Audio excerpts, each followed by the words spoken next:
All right, so you're telling me about this button and why you want to take it off. Explain. Yeah, so there's no light gap on the film.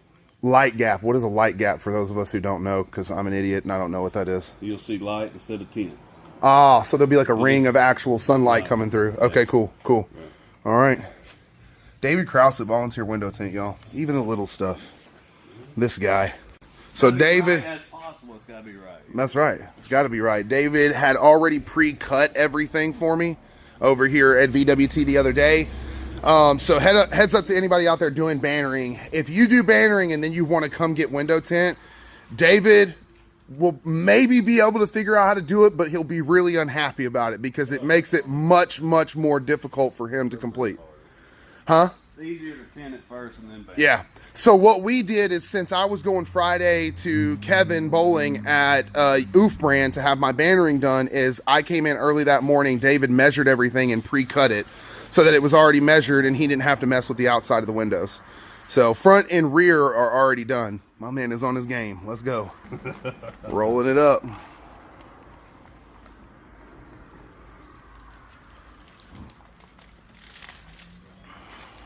Great, so I have a giant grizzly bear in my back seat right now who's disappointed because apparently somebody did some welding back here at some point and little welding slag pieces hit the window and left either little like melted spots in the window, or it's just pieces of the slag stuck there. So the back window is not going to go down perfect, guys. Not David's fault, the fault of an old 1985 car. Here we go, y'all. So what David ended up doing was razor blading the back window to try to remove some of those slag pieces from the welding that someone did once upon a time. And David, ever the perfectionist in his industry, doesn't like anything not to go on like it's supposed to. So we're going to see. The reason so many people come see David is because of his perfectionist attitude, where a car might have to be done 6 times before it leaves because of one teeny tiny little thing that David doesn't like. It's gotta be right. Gotta be right. I don't know about 6, David. I figure you get it usually about the 2nd time if there's something bothering you. Oh yeah. Normally, not all the time. That Tesla drove you crazy the other day, didn't it?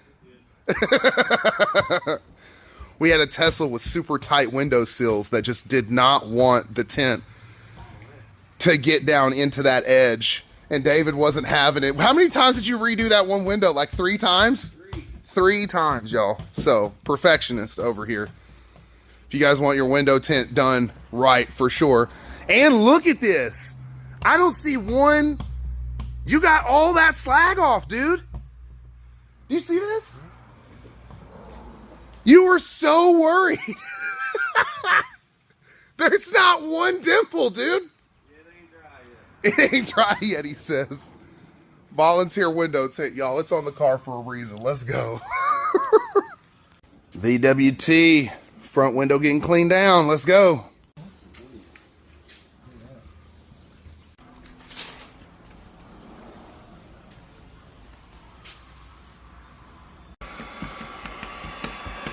Volunteer window tint hanging out with the guys today. CJ, look over the car and say, hey. Hey. All right, so I'm working on a few things while the guys are doing the windows. And one of the things that's been giving me trouble is this switch right here, which works for the front headlamps.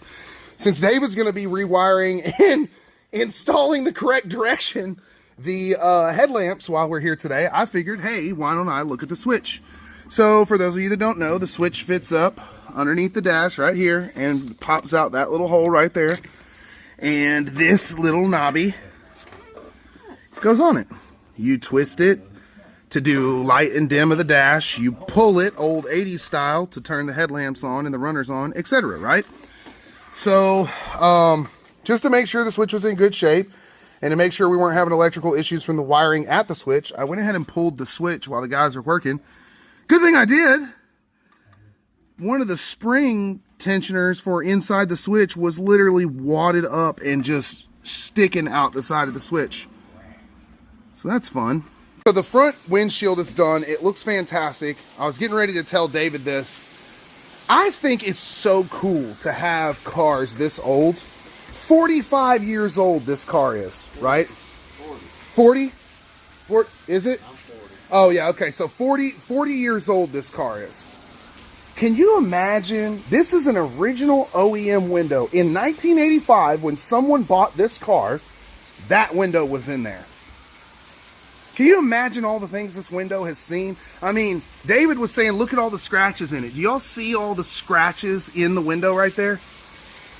I don't know. There's something just really cool about knowing that for 40 years, different people looked through that window and drove this car.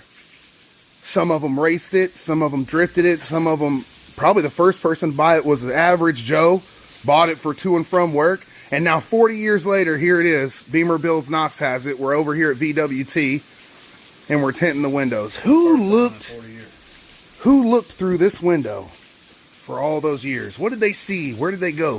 What did they do? How did they drive? Crazy. I love these old BMWs, man. Wipe it down, y'all. 1550 all the way around, ceramic, looking absolutely flawless. Look at that. Absolutely gorgeous. No fingers, no bubbles, no nonsense. Just a beautifully tinted 1985 BMW from Volunteer Window Tint. Let's go. So one last thing we're going to work on before I head out of Volunteer Window Tint today. The windows look incredible, absolutely incredible.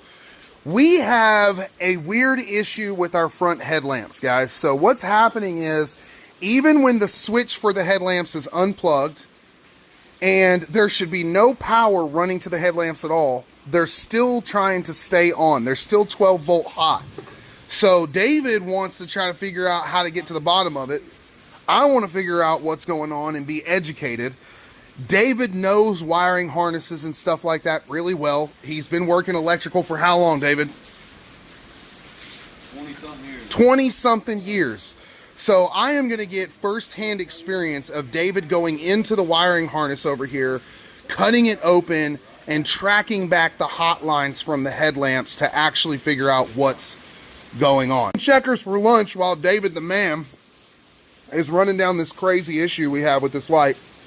He thinks it's reversed what? Polarity. Reversed polarity. He said the harness looks good. So he's like baffled right now. David at Volunteer Window Tint over here, ever the electrical genius, has found a solution for us to resolve our 12 volt constant issue with the headlamps. So we are making that repair now and taking care of it. I say we. David is making that repair right now. And here in just a 12 volt delete. And then here in just a little bit, we'll be headed out, y'all, from VWT. I'll get the car pulling out in the rain for the final shot. Thanks for stopping by today, guys. We're here at Volunteer Window Tint with the Darkwing running, baby. Woo! Halos on. Front headlights on. Let's go. Yeah! David's the man. That's crazy. That looks so good. That looks so good, David. Volunteer Window Tint. Let's get her outside and look at this window tint, y'all. Hang tight. Beamer Builds Knox coming at you from VWT right here across Henley, downtown Knoxville, baby. Look at the Darkwing E30. The window tint is spectacular.